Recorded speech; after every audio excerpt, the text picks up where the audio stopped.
आज सकाळची मॉर्निंग चहापासून चालू झाली, सगळ्याची चालू होती. आज म्हटलं अगोदर चहा बनवून नंतर बाकीचे कामं करा. मिस्टरचा टिफिन बनवून दिला होता, मग ब्रश वगैरे केलं आणि चहा बनवून पिली. म्हटलं चहा बनवून नंतर अगोदर फ्रेश व्हावं जरा. चहा प्यायल्यावर जसं पटापट कामं होतात. चहा बनवली आणि पिऊन घेतली. आज काही बिस्किट नव्हतं आणलं आणि गावाकडून मी गुलाबाच्या फांद्या आणल्या होत्या तोडून. त्या शिलागल्यात मस्त, त्याला डिऱ्या फुटल्यात आणि जास्वंदीची पण आणली होती, तिला पण असं मस्त डिऱ्या फुटल्यात, शिलागल्यात दोन्ही पण.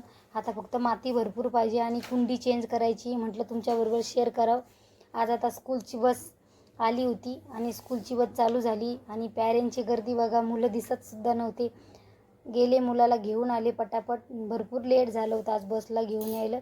मग मुलगा सगळ्यात लास्टला उतरला. सगळे मुलं उतरल्याच्या नंतर ते उतरला, तोपर्यंत वाट बघितली. मग घरी आल्याच्या नंतर आम्ही सगळ्यांनी जेवण केलं, कपडे वगैरे चेंज केलं. म्हटलं आता वेळ आहे तर गहू आणले होते, गावाकडून आणले होते. म्हटलं दळण करून घ्यावं. मुलं जेवण झालं होतं आमचं, अभ्यास करत होते. बघू शकता मुलगा अभ्यास करतोय, मुलगी बेडवर होती बसलेली. चला आता भेटूया अशाच नेक्स्ट व्हिडिओमध्ये. तोपर्यंत बाय.